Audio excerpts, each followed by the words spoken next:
mensonges, abat les religions, abat les systèmes archaïques, abat le ministère de la femme, abat le ministère de la femme, abat les mamans pasteurs, abat les palais en l'air, et la gloire.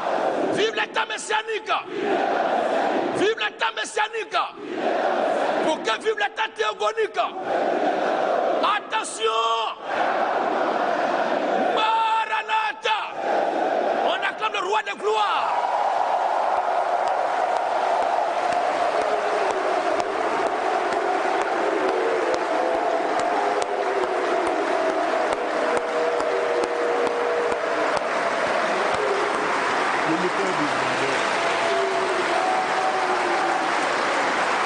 C'est du chargé.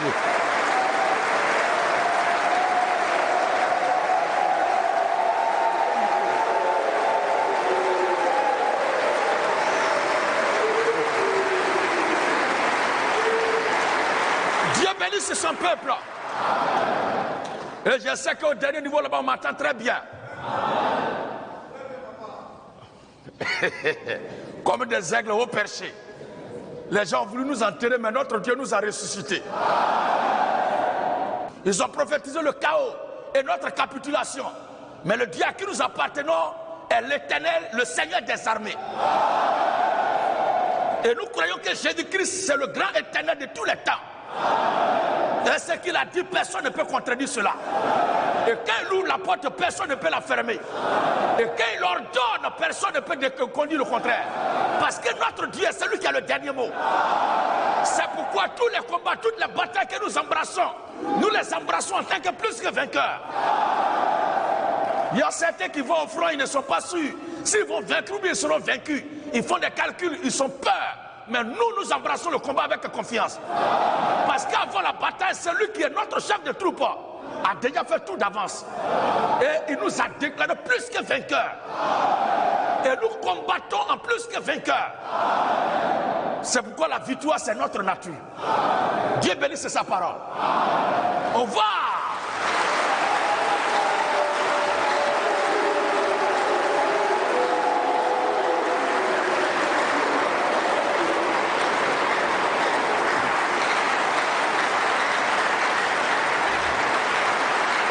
On va aller au plus pressé.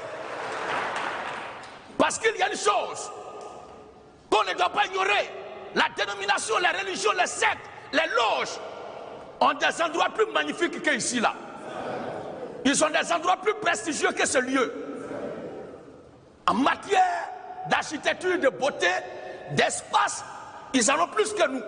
Mais la seule chose qu'ils n'ont pas, ils n'auront jamais. Parce que s'ils doivent la voir, ils doivent venir nous voir.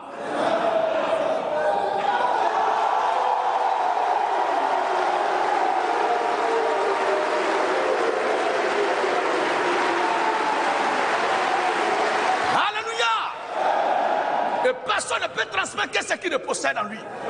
Personne ne peut transmettre que ce qu'il possède en lui. S'ils doivent avoir la seule chose qui leur manque, ils doivent venir nous voir. Et cette chose, c'est la parole, la vie éternelle.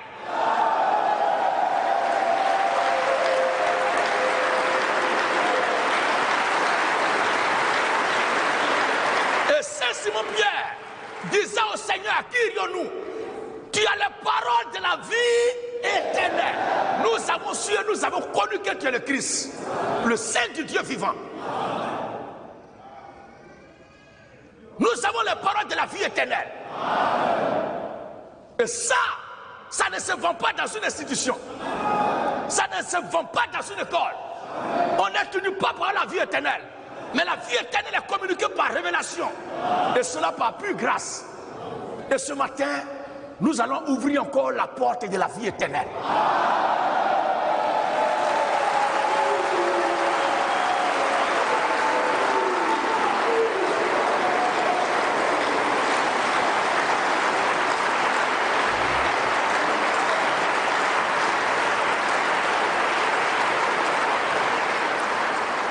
Si nous ouvrons la bouche, le ciel est ouvert. Si nous fermons la bouche, le ciel est fermé aussi. Parce que nous avons reçu les clés.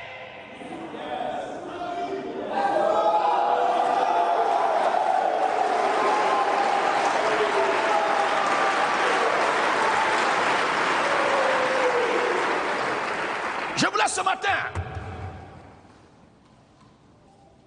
répondre à une préoccupation brièvement. Et nous ferons de notre mieux jusqu'à ce que toute la terre enfin, l'ensemble des élus de Dieu qui sont concernés par ce travail que Dieu nous a confié de faire, nous ferons en sorte que chacun d'eux soit situé et qu'il revienne à la maison. Il y a des théories, des doctrines bizarres. Pas que ça ait ébranlé un frère, mais comme ça fait des victimes parmi les ignorants qui ne connaissent pas encore Dieu, nous, c'est notre devoir de parler. Et nous parlerons encore ce matin. Nous assistons à l'apparition d'une classe, d'une catégorie de prédicateurs que Dieu sait, qui utilisent Dieu. Mais nous resterons au service de Dieu. Pour nous, c'est Dieu qui va nous utiliser toujours. Et c'est nous qui allons toujours servir Dieu. Mais il y a un groupe de croyants, une classe de prédicateurs à qui Dieu est soumis, que Dieu sait, qui utilise Dieu. Mais nous servirons toujours Dieu. Notre Dieu nous utilisera toujours. Nous sommes toujours au service de notre Dieu. Nous allons dénoncer ce faux Dieu ce matin. Parce que s'il y a un Dieu qui sait les hommes, s'il y a un Dieu que les hommes commandent, s'il y a un Dieu que les hommes dominent, s'il y a un Dieu qui est au service des hommes, ce Dieu c'est un faux Dieu. S'il y a un Dieu que les hommes utilisent, ce Dieu c'est un faux Dieu. Nous allons le dénoncer sous un autre angle. Parce que ce n'est pas tout que nous allons traiter ce matin. Nous allons traiter juste une portion de la fausseté, de la facette hideuse de ce faux Dieu-là. Veuillez vous asseoir.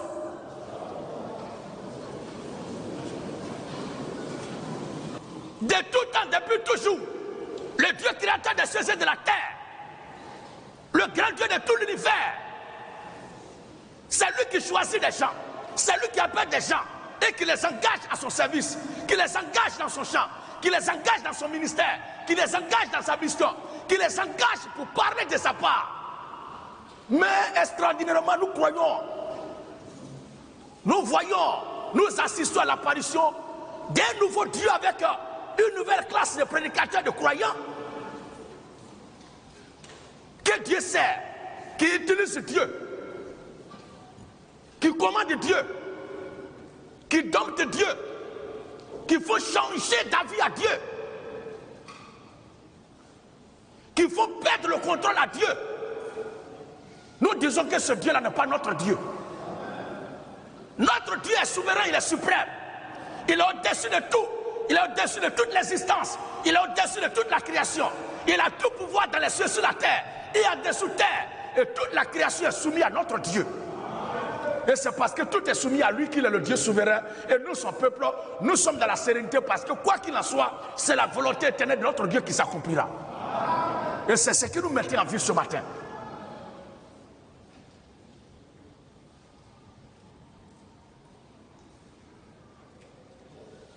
Il y a une question où un esprit étrange a essayé de mettre en cause notre position biblique, a essayé de mettre en cause la position biblique, la position de la parole de Dieu sur cette histoire de parler en langue. Ça va vous surprendre. Et vous serez désagréablement surpris à l'attente de cette nouvelle de malheur. Comme moi aussi j'ai été intrigué en attendant ces doctrines-là, qui pullulent ça et là dans les rues et sur les réseaux sociaux. Dieu merci. Avec l'apparition des réseaux sociaux, on n'a plus besoin de se déplacer pour aller dans un endroit pour savoir ce que les gens vocifèrent là-bas comme doctrine. Mais nous sommes à l'heure de la nucléarisation. De là où nous sommes, nous envoyons des missiles pour détruire tout l'arsenal militaire de la puissance des forces doctrines par la puissance de la parole de Dieu, afin que les cellules de Dieu qui sont captives dans ces lieux-là soient déliées, soient libérées et reviennent à la maison. C'est ça notre objectif.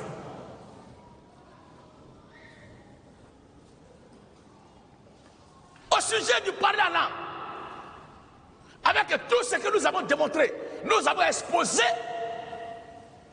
les gens ont vu que tout est tellement propre. Parce que la Bible dit s'il n'y a pas d'interprétation, lorsque les gens parlent en langue, qu'on sait.